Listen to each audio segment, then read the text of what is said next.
चांदी सा बदन मिट्टी में मिला लियो तुम। हमको छोड़ के बहुत बड़ी गलती की हो तुम रेणुका। गलती तो तोरे पे भरोसा करके की हमने। तुम्हारे अंग अंग पे हम अपनी छाप छोड़े हैं। हमसे बड़ा ना कोई आशिक हुआ है, ना ही कोई बड़ा जालिम। छोड़ो मैं। हमारी झूठन है तू। ये थूक जाके दिखा अपने पति को। तेजाब है ये, तोरे साथ साथ तोरे पति को भी जला देगा।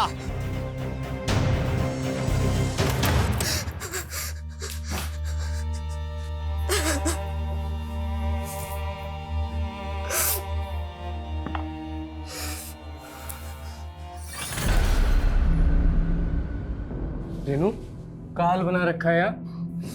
का है? का हुआ? वो खेत से आए तो थक के आकर बैठ गए। कपड़ा बदल के आते हैं।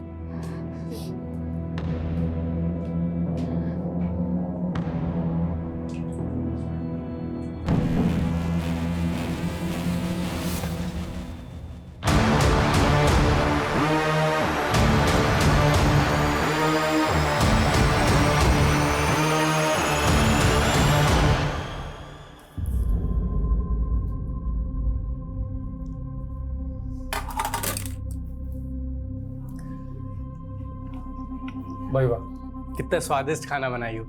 ऐसा लग रहा है कि मसाले के साथ प्रेम का छौंका लगा दिया। खुल के मुस्कुरा भी नहीं रही हो। कोई बात है का?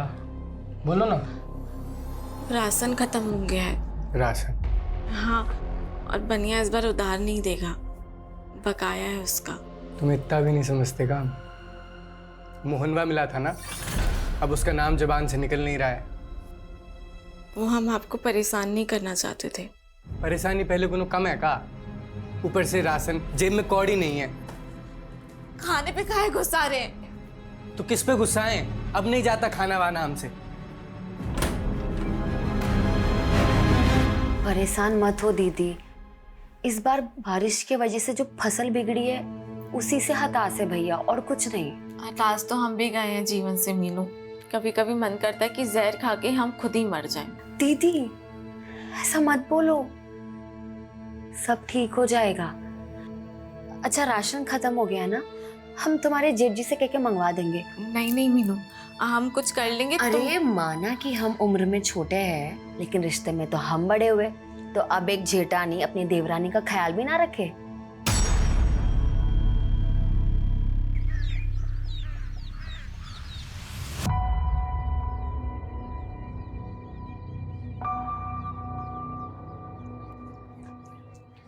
खेत जा रहे हैं हम। सुनिए, वो आप खाने के वक्त आएंगे ना तो ये सामान लेकर आना। अरे ये तो हम परसों ही लेकर आए थे। वो रेणुका दीदी को इसकी जरूरत थी, और आप अपने छोटे भाई की हालत तो जानते हैं। रेनू मैं ये नहीं ला सकता हूँ।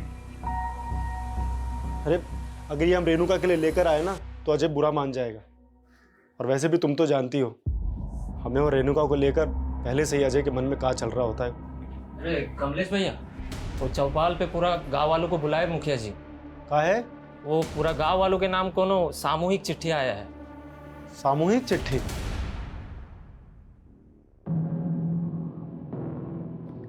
अरे माँ बाप का सेवा में काहे समय बर्बाद कर रहे हो?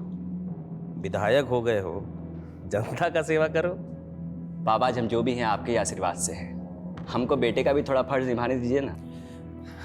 राकेश देखो ना, अब हमें इससे भी अच्छे से नहीं दिख रहा। लगता है नंबर बढ़ गया है। फिर से चेक करवा दो ना हमारा आँख। अरे हम ले चलेंगे तुमको, उसको बहुत काम रहता है। भैया जी, मुखिया जी संदेशा भिजवाए हैं। उनकरा गांव में कोनो चिट्ठी आई है, बड़ा बवाल मचा है। कौन सी चिट्ठी?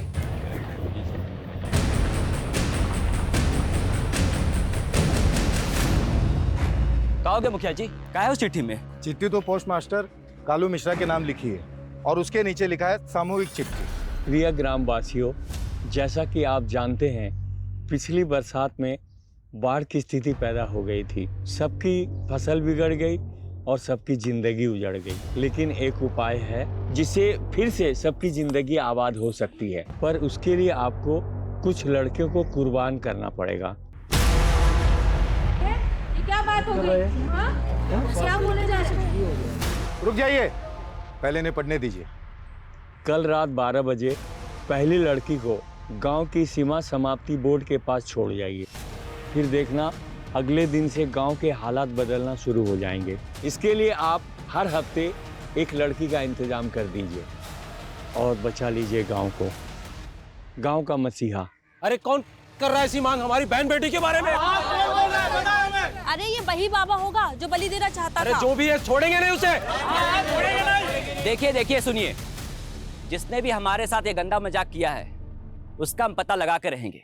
और रही बात फसल की, तो हम आपको आश्वासन देते हैं, इसके लिए हम सरकार से राहत राशि का मांग कर रहे हैं। लेकिन विधायक जी, आधे से ज्यादा परिवारों में एक वक्त का राशन भी नहीं है, और जल्दी में अगर कुछ नहीं हुआ तो ये सब का भी यही हाल हो जाएगा। अरे चिंता काहे करते मुखिया जी, सरकार नहीं की तो हम है ना, हम अपना भंडार खोल देंगे।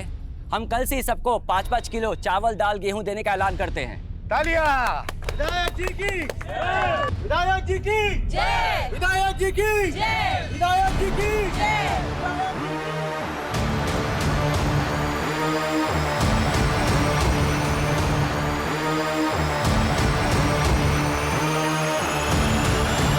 ये विधायक जी थोड़ा बहुत मदद कर भी दिए ना तो इस समस्या का समाधान नहीं होने वाला। अगली फसल तैयार होती तो 6 महीने लग जाएंगे, तब तक कैसे होगा? भाई बात तो तुम्हारी सही है अजय। अब भाई शहर जाके कोई काम ढूंढना आसान काम है क्या? कहो अरे भैया आप घर जाइए, हम आते हैं। तो भाई हम दोनों भाई यहाँ परेशान हैं और तुमको कुछ पड़ी ही नहीं है। अब चिंता करेंगे तो पैसा बरसेगा का? निकम्मा होते जा रहे हो। हम दोनों भाई तो खेती छोड़ के नहीं जा सकते। तुम तो शहर जाके कोनो काम धंधा कर सकते हो ना।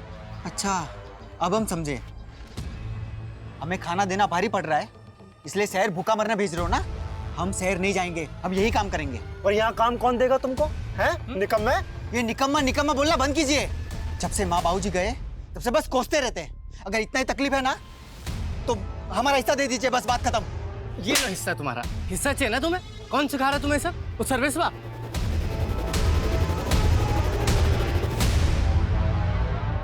ये तुम्हारा विधायक भाई तो हाथ ही नहीं आ रहा है। क्या बोले थे तुम हमको? तुम्हारा भाई हमारे नए प्लांट के लिए हमें जमीन दिलवाएगा। कब दिलवाएगा? गांव वालों का मसीहा बन रहा है राकेश, इसलिए आपको जमीन नहीं दिलवा रहा। लेकिन आप चिंता मत करिए, हम है ना, आपको ये जमीन भी दिलवाएंगे और आपका प्लांट भी वहीं लगवाएंगे।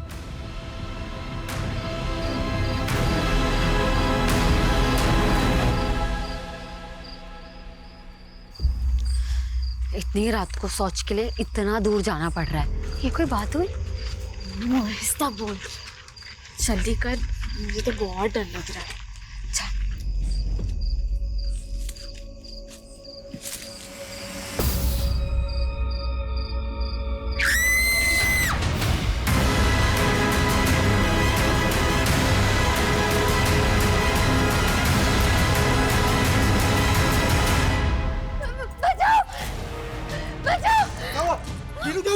क्या हो गया?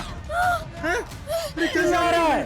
रुको दीदी, मैं सोच जब भी जबरदस्ती हमारा अभी कौन लोग थे? हाँ दीदी लोग मुंह में कुछ था। राकेश? राकेश? ए राकेश? पापा? अरे कोई गांव की औरत का इज्जत टूटने का कोशिश किया है, शायद जंगल ले गए वो उस औरत को।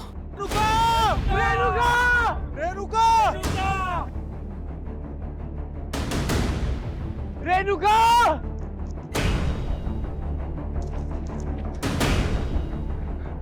क्या हो गया? विधायक जी, हमारी बीवी और भाभी सोच के लिए आए थे। बीवी को भाभी बताए 3 लोग मुंह ढक के आए, हमारी बीवी को उठा के ले गए। हमें कुछ समझ नहीं आ रहा, पता नहीं हमारी बीवी के साथ क्या करें। विधायक जी बचा लीजिए हमारी बीवी को। जिसने भी सब किया है उसको छोड़ेंगे नहीं, पर पहले अभी तुम्हारे बीवी को ढूंढना जरूरी है। चलो चलिए सब लोग, चलिए।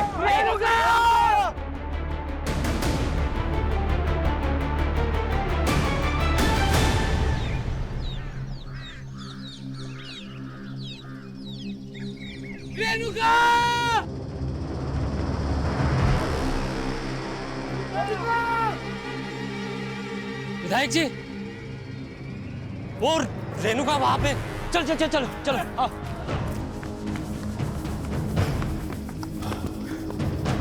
रेणुका!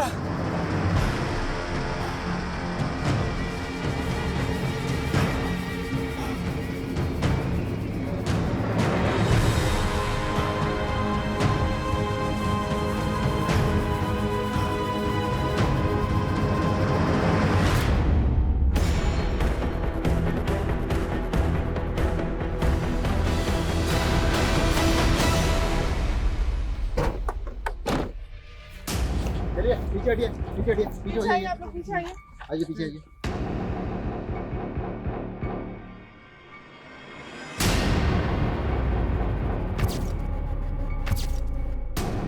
देख के लग रहा है कि रेप भी हुआ है और इसकी जेठानी रात को शौच के लिए आ गई।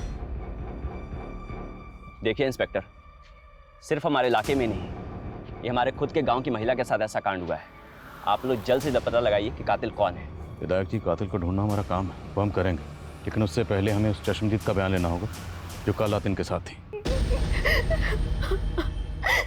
बताइए कल रात क्या हुआ था? वो लोग तीन लोग थे। तीनों ने अपना चेहरा ढका हुआ था। वो लोग तो हमारे साथ भी जबरदस्ती करना चाहते थे। हम कैसे जैसे वहां से भाग निकली, लेकिन अपनी दीदी को नहीं बचा पाए। उनमें से किसी एक का भी चेहरा देख पाई हो? अपने किसी को नहीं देखा। पर हम जानते हैं साहब कौन किया है सब। कौन? मोहन साहब। कौन मोहन? रेणुका का पहला पति। पहला पति मतलब रेणुका की आपसे दूसरी शादी थी? जी साहब। दरअसल रेणुका की शादी पहले बड़े भैया से तय हुई थी। तब भी वो मोहन रेणुका को भगा के ले गया था। बड़े भैया मंडप में थे और रेणुका के माँ बाप की इज्जत पे हाथ ना, इसलिए उन्होंने रेणुका की छोटी बहन मीनू भाभी से शादी की थी। तो रेणुका आपकी सगी बहन थी? हाँ साहब, रेणुका दीदी से बहुत बड़ी गलती हो गई थी कि वो उस मोहन के साथ भाग गई, लेकिन उसे बहुत जल्द पता चल गया कि वो कैसा आदमी है। दीदी को आए दिन मारता रहता था, इसलिए दीदी उसे छोड़कर यहाँ वापस आ गई और उनका घर आबाद करने के लिए हम ही अजय भैया से उनकी शादी कर दी है और उन्हें इस घर की देवरानी बना ली। पर साहब मोहन से नहीं बर्दाश्त हो रहा था ये। हमरे अलावा तो किसी और की नहीं हो सकती। चल छोड़ से, काट देंगे, बता रहे हम, मार देंगे। तू काटेगा? हाँ, हम काटेंगे। जो चीज हमारी नहीं हो सकती ना, वो किसी और की भी नहीं होगी, समझे? हमें तो भरोसा है साहब, मोहन नहीं किया ऐसा। हम तुम्हारे लिए रेणुका को कुर्बान किए और तुम हम ही को धोखा देकर किसी और के साथ सो रही हो। धोखा तो तुम दिए हो हमें, सिर्फ एक रेणुका नहीं थी तुम्हारी जिंदगी में। हमसे जवान लड़ाएगी? जवान लड़ाएगी तो? हमारी बीवी है, चाहे मारे या पीटे। जैसे तूने अपनी पहली बीवी रेणुका को मार दिया। हाँ? रेणुका मर गई? मरी नहीं, तूने उसे मार दिया है। नहीं। तेरी तो थाने चल के उतारते हैं। ले चलो इसे। विनायक जी, वो रेणुका का लाश वहीं नजदीक में मिला, जहां वो चिट्ठी भेजने वाला गांव का औरत को मिलने के लिए लिखा था। कहना क्या चाहते हैं आप? रेणुका को वहां जानबूझ के भेजा होगा। उसका पति और भैंसुर तो कह रहे हैं कि वो अपना गोतनी। मास्टर जी, हम आपको कहे थे चिट्ठी के बारे में पता करने के लिए, पता किए? चिट्ठी पर संतो डाक खाने का मुहर था, वहीं से किसी ने भेजा होगा, लेकिन ये बात पता करना मुश्किल है कि उसको भेजने वाला कौन होगा। संतो गांव।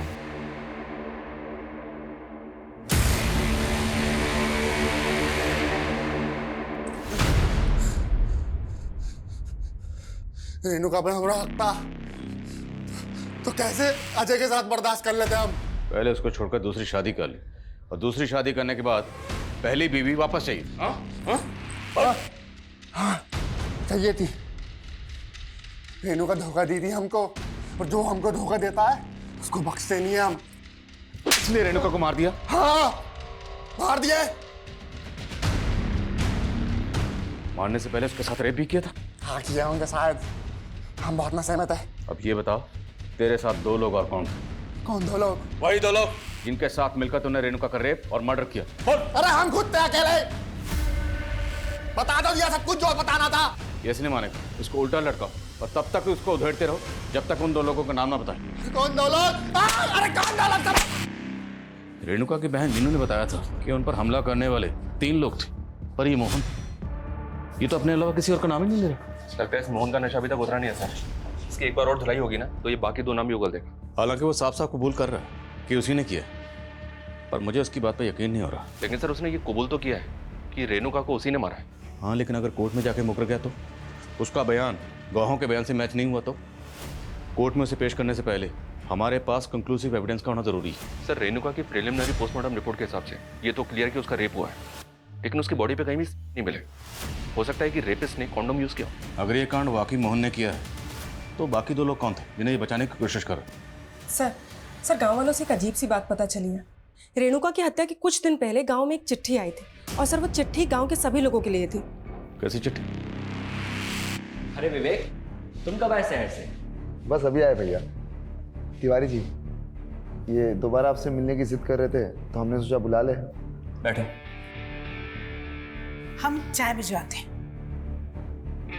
देखिए, हम आप लोगों को पहले ही क्लियर कर दिए थे। देखिए राकेश जी, अगर ये प्लांट पहले बना होता तो आज गांव के लोग उसमें काम कर रहे होते, और फसल क्या बिगड़ गई, सब भूखे मर रहे हैं। देखिए, गांव में पहले एक मौत हुई है, हम बहुत डिस्टर्ब्ड हैं। आप लोग जाइए अभी। भैया एक मिनट, मेरी बात तो सुनिए। भैया देखिए, ये ना सबसे अच्छा मौका है। सारे गांव के लोग भूखमरी से परेशान हैं और गांव में अभी भी एक मौत भी हुई है। सबका ध्यान वहाँ भटका है। आप ना इनको प्लान के लिए अप्रूवल दे दीजिए। इसमें हम सबका फायदा है, आपका, हमारा, सबका फायदा है इसमें। बस कर विवेक, हम अपने फायदे के लिए गांव वालों को धोखा दे दे। और सुनो, अगर तुम दोबारा इनको यहाँ लेकर आए ना तो हमसे बुरा कोई नहीं होगा। जाओ, चुपचाप चाय पिलाओ और निकालो यहाँ से।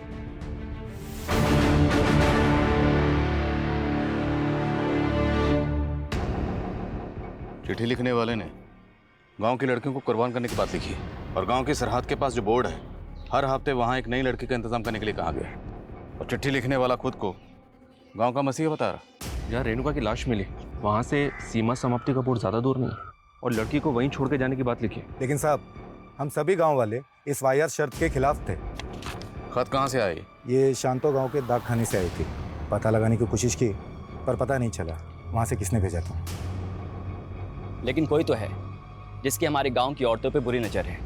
हमको तो ये वही बाबा लग रहा है जिसने सबके सामने एक गंदा मांग किया था। कौन बाबा? कैसी मांग? साहब, फसल खराब होने की वजह से गांव वाले भूखे मर रहे थे, तब ये बाबा यहाँ आया था। बड़ी चमत्कारी बातें कर रहा था। बाबा जी, आप कहाँ से आ रहे हैं? आपके लिए भोजन पानी का प्रबंध करें? बच्चा, यहाँ तो भूखमरी फैली हुई, इतने लोग भूखे पेट सो रहे हैं। हम यहाँ भोजन नहीं करेंगे, हमसे ये पीड़ा देखी नहीं जा रही। बाबा जी, इस पीड़ा का कोई उपाय है? क्यों नहीं, इसलिए तो यहाँ आए। कैसा उपाय बाबा जी? पूजा करना होगा, और इस पूजा में एक इंसान की बलि देनी होगी। जानते भी हैं आप लोग, बलि देना कानूनन जुर्म है, और आप लोग चिंता काहे कर रहे हैं? इस समस्या का समाधान हम मिलकर निकाल लेंगे। और रही बात गांव की, तो हम गांव के लिए ज़्यादा से ज़्यादा चंदा इकट्ठा करेंगे। बस आप लोग इस अंधविश्वास में मत पड़िए। विधायक जी सही बोले थे, इसीलिए हम सब उस बाबा की बातों में नहीं आए। एक बाबा गांव में आया और वो बलि देने की बात कर रहा था। आप दोनों जिम्मेदार ओहदों पर हैं, सरपंच, विधायक। आपको पुलिस को इतला करनी चाहिए थी। कौन था वो बाबा? कहाँ से आया था? मालूम नहीं साहब। आपने उसकी शक्ल तो देखी होगी, चेहरा याद होगा उसका? जी साहब, याद है। स्केच बनवा सकते हैं? बिल्कुल सर, इस बाबा की तलाश तो करते हैं, पर मुझे ऐसा लग रहा है कि उस खत को रेणुका के मर्डर से जोड़ के देखना ठीक नहीं है। मोहन तो पहले कबूल कर चुका है। अगर ये मोहन ने किया है तो बाकी 2 लोगों का नाम क्यों नहीं बता? क्योंकि मीनू कह रही थी कि वो 3 लोग थे, तो बाकी 2 लोग कौन थे? मीनू, हम मोहन के लिए ना कमलेश जी जैसे इंसान को धोखा दिए थे, और तुम बोल रही हो कि हम उसके छोटे भाई के साथ शादी कर लें। दीदी, हमें तुम्हारी चिंता है। अब तो हमारे माँ बाप जी भी नहीं रहे, और तुम ऐसे अकेले रहोगी तो वो मोहन तुम्हारा जीना मुश्किल कर देगा। और कमलेश जी को भी हमने मना लिया है, वो जानते हैं कि वो मोहन ही गलत था। वो लोग तो तुम्हें एक दूसरा मौका देना चाहते हैं।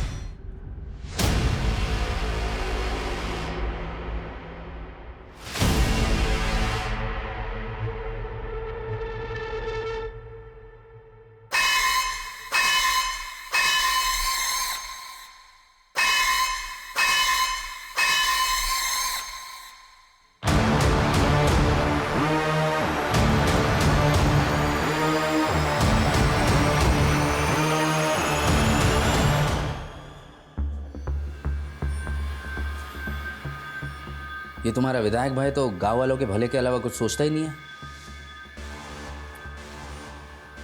लेकिन तुम अपना भला सोच सकते हो। सोचो कल को ये प्लांट लग गया ना, तुम्हें भी बढ़िया सी कमीशन मिल जाएगी।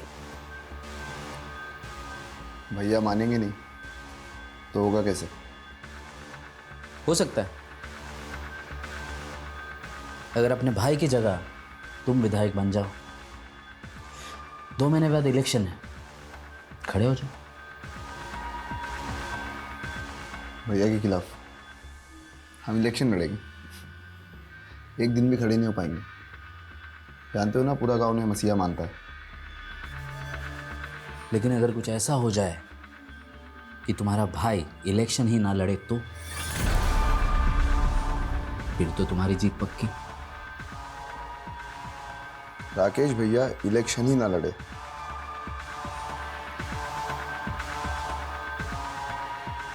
ऐसा तो सिर्फ एक ही सूरत में हो सकता है।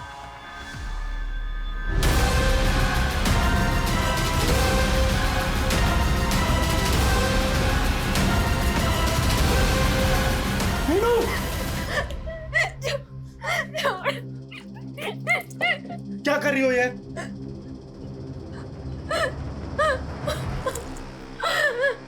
रेणुका दीदी के माथे में बिल्कुल अच्छा नहीं लगता। भाभी, तुम्हें कुछ हो गया तो भैया तो टूट जाएंगे ना। हमें ना अभी रेणुका के कातिलों को सजा दिलवानी है। विराट! विराट! छूट गए तुम। तू क्या सोची हमारे अंदर होते ही अपने आशिक की हो जाएगी? यहीं से हो रहे थे ना तुम दोनों? कहाँ है वो? यहीं छुपा कोई रखा नहीं है। ना? हम कह रहे हैं ना कोई नहीं है। देखो हमारी बात सुनो, कोई नहीं है यहाँ। चुप! कहाँ है वो? जब हम बोल रहे हैं कोई नहीं है यहाँ, समझे आप? जिंदा नहीं बचेगा तेरा आशिक, जानती हो ना? हमारी पहली बीवी का भी हत्या का आरोप है हम पे। तुम्हें पुलिस वाले छोड़ काहे दिए? मोहन को पकड़ने वाला आज तक तो पुलिस वाला पैदा नहीं हुआ है, समझी? बड़े साथी रहे हम।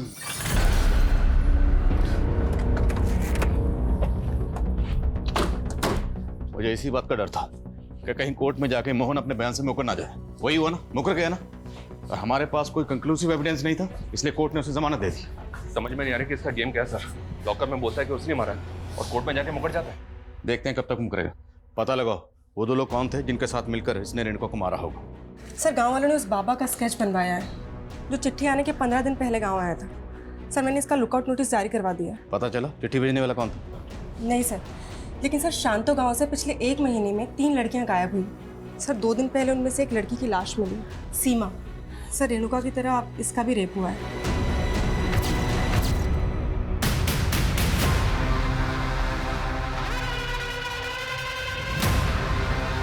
सर केस तो अभी तक अनसॉल्व है, लेकिन सर इस गांव का मुखिया है भीमा, वहाँ की पुलिस को इस पर शक था। सर इन तीनों लड़कियों के घर वालों ने इससे ब्याज पे पैसे लिए थे और इसकी इन तीनों लड़कियों पे बुरी नज़र थी, लेकिन सर पुलिस को इसके खिलाफ कुछ भी नहीं मिला। क्या इन तीनों लड़कियों के केस का रेणुका के केस से कोई ताल्लुक हो सकता है? सबसे चौंकाने वाली है वो चिट्ठी जिसमें हर हफ्ते एक लड़की की मांग की गई। जरा पता करो इन दोनों गाँव में ऐसा क्या कॉमन है जिसका हमारे केस से ताल्लुक है। और बोलो।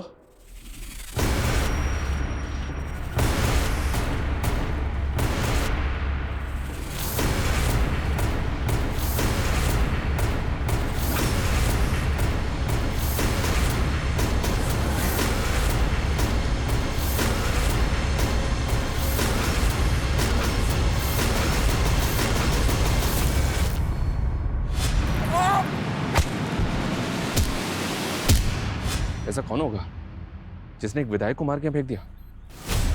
शायद मारकर फेंका नहीं गया, यहीं मारा गया। कौन मारा है हमारे विधायक जी को? हाँ बताइए, कौन मारा है? किसने मारा है? छोड़ेंगे नहीं, हम ढूंढ के निकालेंगे। देखिए बात सुनिए, चुप हो जाइए, चुप हो जाइए आप। पुलिस अपनी कार्रवाई करेगी, भरोसा रखिए। लेकिन मैं आपसे अपील करता हूँ, आप में से कोई भी कोई ऐसा काम नहीं करेगा जिससे इलाके का अमन चैन बिगड़े। पुलिस को अपना काम करने दीजिए। विधायक जी की बॉडी को सबसे पहले किसने देखा? सुबह शौच के लिए आए थे तभी देखा था हमने। साहब ये वही है जिसने रेणुका का मर्डर किया है। कौन? मोहन? जिस पे तुमने पहले भी शक जताया था। हाँ हाँ साहब, वही मोहन। लेकिन आप उसे छोड़ दिए थे। उसके बाद हम विधायक जी के पास गए तो उन्होंने हमें आश्वासन दिया था कि वो हमें इंसाफ दिलवा के रहेंगे। लेकिन अब देखिए देखिए उनके साथ क्या हो गया।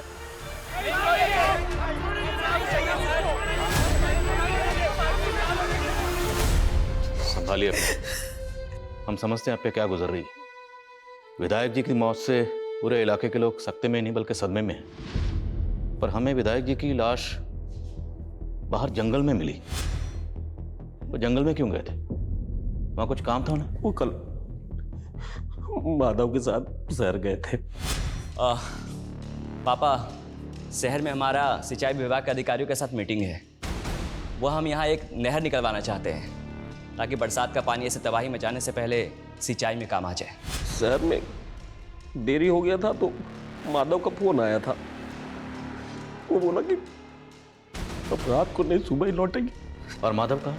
सर माधव का कुछ पता नहीं चल रहा, और हम उसके घर गए थे तो हमने देखा कि माधव के घर के बाहर राकेश भैया की गाड़ी खड़ी है, लेकिन वहाँ पे माधव नहीं था। तो माधव रहता कहाँ? जो गांव के बाहर कनाल है उसकी के पास में उसका घर और खेत है।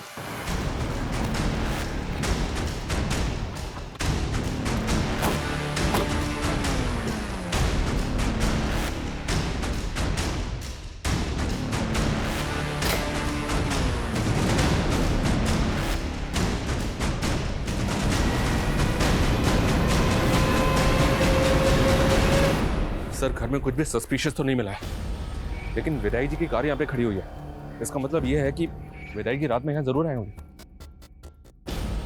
माधव विधायक राकेश का राइट हैंड है। अगर उसने ये किया है तो किस मकसद से? Excuse me sir. हाँ बोलो। ठीक है हम आ रहे हैं। सर राकेश की जिस जगह पे लाश मिली थी उस जगह के पास में ही माधव की बाइक मिली है।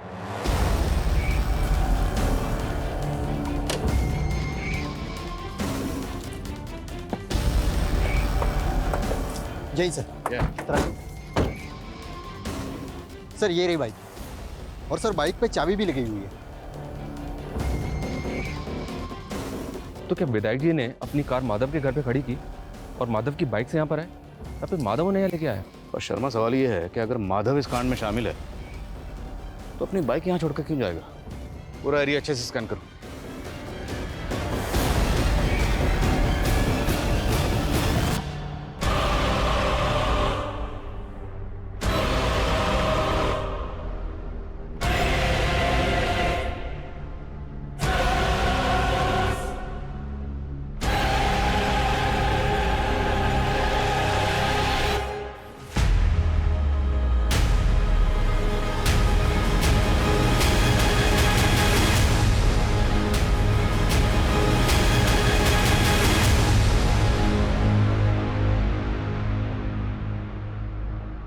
सर राकेश और माधव के फोन कल एक ही साथ बंद हुए थे। माधव को आखिरी कॉल गांव के एक पीसीओ से ही आया था। अब ये पता नहीं चल रहा है कि ये कॉल उसे किसने किया होगा। रेणुका के रेप और मर्डर के 5 दिन बाद विधायक राकेश का भी कत्ल हो गया। क्या ये दोनों केसेस आपस में कनेक्टेड हैं? इस मोहन की क्या खबर है? मोहन का भी चौकन्ना है सर, घर से बाहर ही नहीं निकल रहा।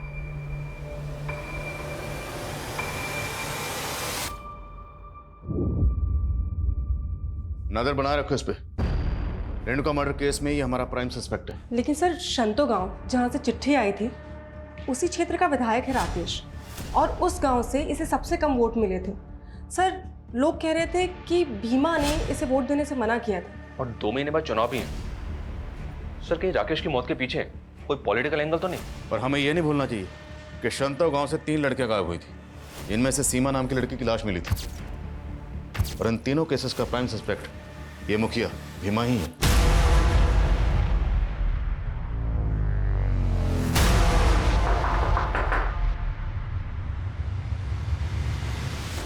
गजब बात कर रहे हो। उस सीमा को मारने में हमारा हाथ होता तो ऐसे घर पर बैठे होते हम। अब घर के अंदर और घर के बाहर क्या करते हैं, आपके चरित्र का पूरा विस्तार पूर्वक वर्णन है हमारे पास। और सिर्फ सीमा ही नहीं, आपके गांव की 2 लड़कियां और गायब हैं। और आप और आपका गुट विधायक राकेश के खिलाफ था ना? तो इसका क्या मतलब? उसका मर्डर का इल्जाम भी हमारे माथे मर दोगे? इल्जाम नहीं मढ़ेंगे, अगर मर्डर किया है तो साबित करेंगे। फिलहाल आप ये बताइए कि आपके गांव से ये फतिंगा गांव चिट्ठी गई थी, उस चिट्ठी में आपका रोल और मकसद क्या है? ऐसा है इंस्पेक्टर साहब, हवा में बात मत कीजिए। किसी भी चिट्ठी से हमारा कोई लेना देना नहीं है। छोड़ो मुझे, छोड़ो, छोड़ो, छोड़ो, बचाओ, बचाओ, छोड़ो, छोड़ो, छोड़ो, क्या हो रहा है सब? पकड़!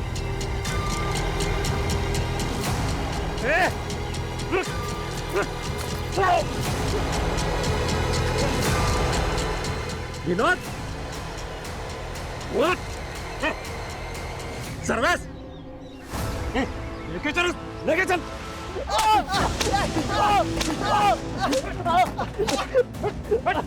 देखिए साहब, ये रेणुका का देवर और उसका दोस्त क्या हरकत किए हैं। हमें तो लगता है विनोद ही अपनी भाभी के साथ रेप करके मर्डर किए हैं। आपको क्या लगता है उससे फर्क नहीं पड़ता?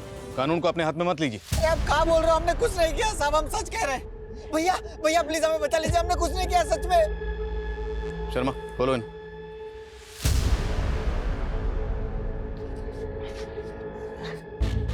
फोन कहाँ तुम्हारे? सर वो हम सोशल मीडिया के लिए वीडियोस बनाते हैं, वो खुद आई थी, वो हमारी दोस्त है। कौन? वो लड़की। कौन लड़की? लेके चलो दोनों। साहब देखो डरो मत, हमें बताओ विनोद और सर्वेश ने क्या किया तुम्हारे साथ? यार साहब हमने आपको कहा था ना, वो हमारी दोस्त थी। उस लड़की ने तुझे बचा लिया और तुम दोनों के मोबाइल में ये तेरी भाभी रेणुका का वीडियो क्या कर रहा है? ये तो हमें विनोद ने दिया था। साहब गलती हो गई थी, भटक गए थे जो इनका वीडियो बना लिए। अपनी भाभी के साथ रेप और मर्डर किया इसके साथ मिलकर। और तुम लोग ये बताओ वो तीसरा कौन था तुम दोनों के साथ? नहीं साहब, हमने कुछ नहीं किया साहब। उठो इनको। साहब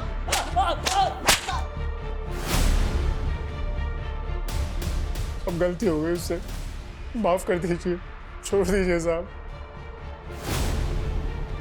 उसके मोबाइल में हमें रेणुका का वीडियो मिला, न्यूड वीडियो। और सिर्फ रेणुका का नहीं, उसने आपकी बीवी मीनू का भी नहाते हुए वीडियो रिकॉर्ड किया।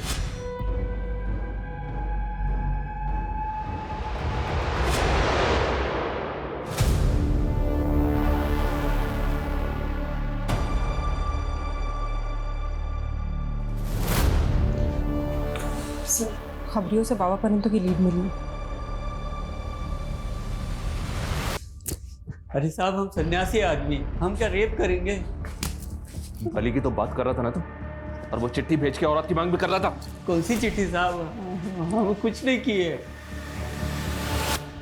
तो होने वाले नेताजी, अब तो आपके रास्ते का कांटा भी हट गया। अब तो राकेश दुबे की हत्या की हमदर्दी भी जनता से मिल जाएगी। सर ना तो विनोद और सर्वेश ये मान रहे हैं कि इन्होंने ही रेणुका का मर्डर किया है, और ना ही वो बाबा कुछ को बोल रहा है।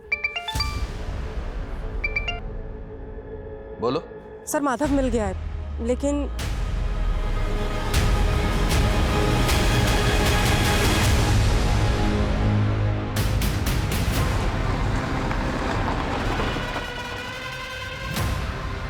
सर जहां राकेश जी की लाश मिली वहां से ये जगह 1000 मीटर की दूरी पे। और सर रात को बारिश होने की वजह से यहाँ गड्ढे में पानी भर गया था, इसलिए पता चला कि यहाँ गड्ढा खोदा हुआ है। मतलब उस रात सिर्फ विधायक राकेश ही नहीं, माधव का भी कत्ल हुआ। और गड्ढा इसलिए खोदा गया ताकि माधव की लाश को यहाँ छुपाया जा सके, और हमें लगे कि माधव गायब है, हमारा शक किसी पे जाए। सब कुछ सोच समझ के प्लानिंग के साथ किया गया। सर इस गड्ढे में माधव के साथ साथ ये राकेश जी का भी फोन मिला है। इस फोन का डाटा रिकवर करो। शायद ये कत्ल रेणुका के कत्ल और मर्डर की आड़ में किया गया, ताकि हमें ये लगे कि दोनों मर्डर्स आपस में कनेक्टेड हैं। अब हमें रेणुका के कातिल के साथ साथ विधायक राकेश और माधव के कातिल को भी ढूंढना होगा।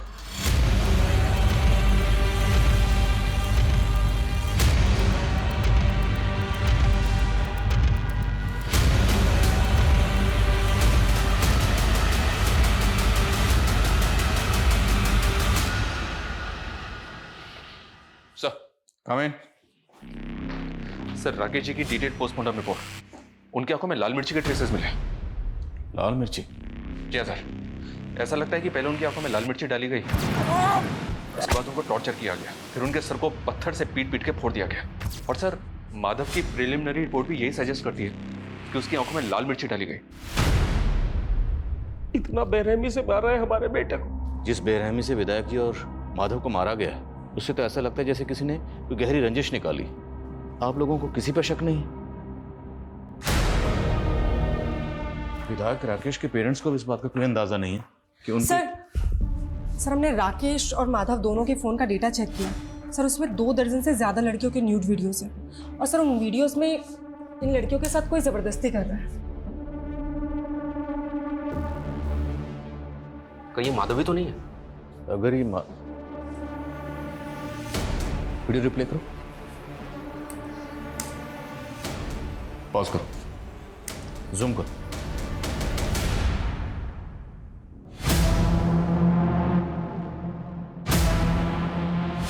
माधव का घर, मतलब ये सारे कांड माधव के घर में हो रहे थे। शर्मा, माधव के घर को एक बार अच्छे से स्कैन करो और पता लगाओ वीडियो में जो बाकी लड़कियां हैं वो कौन है। सर ये लड़कियां फतिंगवा गांव की लग रही हैं क्योंकि सर इसमें से एक वीडियो मीनू का भी है।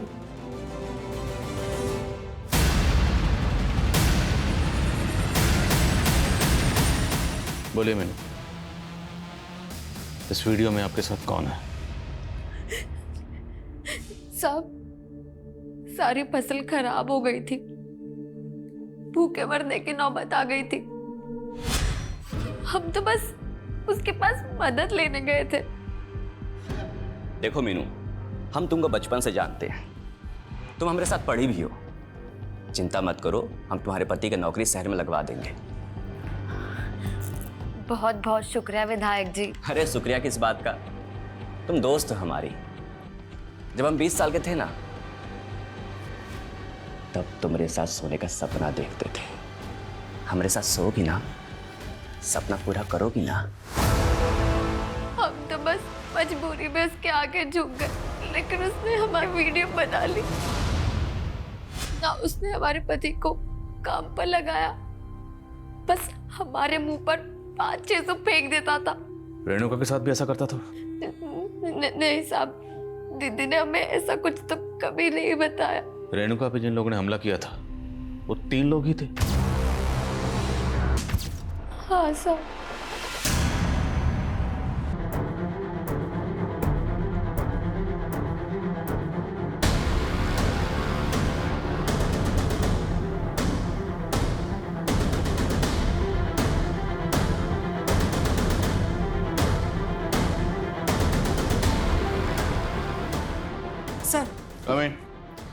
सर हमने माधव के फोन का डिलीटेड डेटा रिट्रीव किया है, उसमें रेणुका का कोई वीडियो नहीं, लेकिन सर उसमें सीमा नाम की एक लड़की का वीडियो। सर ये वही लड़की है जिसकी लाश हम संतो गांव में मिली। जिस तरह से विधायक राकेश और माधव लड़कियों को मोलेस्ट करते थे, इतना तो साफ है कि सीमा का रेप और मर्डर इन दोनों ने किया होगा, पर रेणुका का रेप और मर्डर किसने किया? और अब ये राकेश और माधव, इन दोनों को मारने वाला कौन होगा? सर, फॉरेंसिक को माधव के घर में ब्लड ट्रेसेस मिले जो मिटा दिए गए थे, और ये ब्लड ट्रेसेस रेणुका के ब्लड से मैच कर रहे हैं। तो मतलब रेणुका का मर्डर माधव के घर में ही हुआ होगा। और मीनू ने तो हमें कुछ और ही कहा था। मीनू तुम अकेली लड़की नहीं थी जिसको राकेश ने मोलेस्ट किया था। इस गांव की 1 दर्जन से ज्यादा औरतों को उसने मोलेस्ट किया, और हमने उन सबसे बात की। पता उन्होंने हमें क्या बताया कि जब भी राकेश के सामने खुद को बख्शने के लिए गुहार लगाती थी तो राकेश उनके सामने एक शर्त रखता था। वो शर्त क्या थी कि अगर वो खुद को बचाना चाहती हैं तो उन्हें अपनी जगह किसी दूसरी लड़की को लाना होगा, अदला बदली। उसने ये शर्त तुम्हारे सामने भी रखी हो। अरे रे रे, इसमें रोने की कौन सी बात है? जैसा हम बचपन से सपना देखे थे तुम्हारे साथ सोने का, उसी तरह हम रेणुका के साथ भी सोना चाहते हैं। उसको मना के ले आओ और तुम आजाद हो जाओ। अब ये बताओ कि वो 2 लोग कौन थे जिनके साथ मिलकर तुमने ये किया?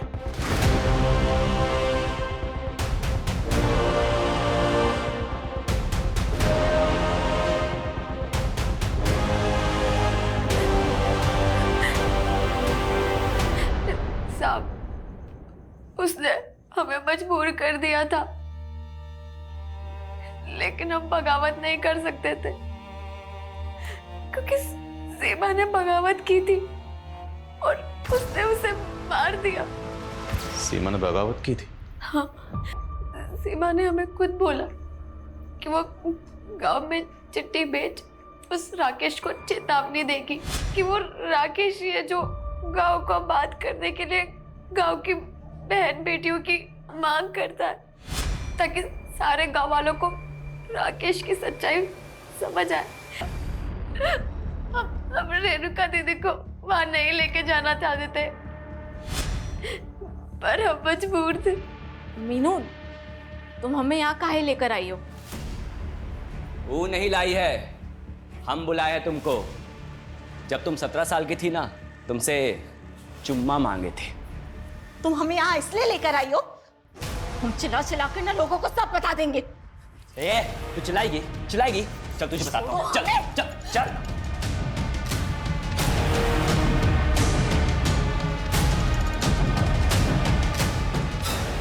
उसने हमारे सामने हमारे रेणुका दीदी को मार दिया।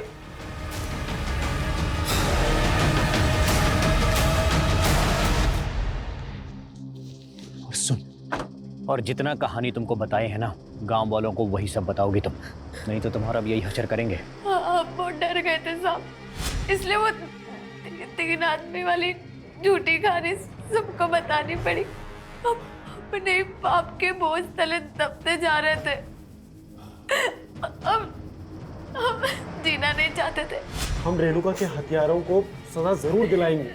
हम रेणुका दीदी के हथियारों को कभी सजा नहीं दिला सकते। काहे? हाँ भाभी, तुम जानती होगा उन्हें? सब जब भाभी हमको बताएं कि वो राक्षस हमारी बीवी, बर्दाश्त नहीं हुआ साहब हमसे। हमने उसे लालच दी कि हम एक लड़की के साथ अदला बदली करना चाहते हैं, और उस माधव को फोन कर कर उस जगह पर बुला लिए।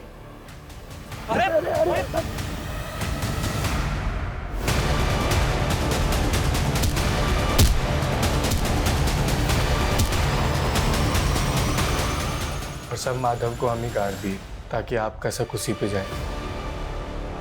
हमने जो भी किया अपने घर की औरतों की इज्जत के लिए किया। पर आप लोगों को पुलिस की मदद लेनी चाहिए थी, हमारे पास आना चाहिए था। आज तक इस देश में ऐसा कौन सा नेता है साहब जो फांसी पे चढ़ा है? बताइए ना हमको। सर, जैसा इन लोगों ने कहा, 70% केसेस में तो ऐसा ही होता है। बड़े लोगों की सुनवाई चलती रहती है और सर विक्टिम को सालों साल इंसाफ नहीं मिलता। हमारे मुल्क के जुडिशियल सिस्टम का ढांचा कुछ ऐसा है जहां पर किसी भी गुनहगार को सजा देने से पहले हर पहलू पर गौर किया जाता है।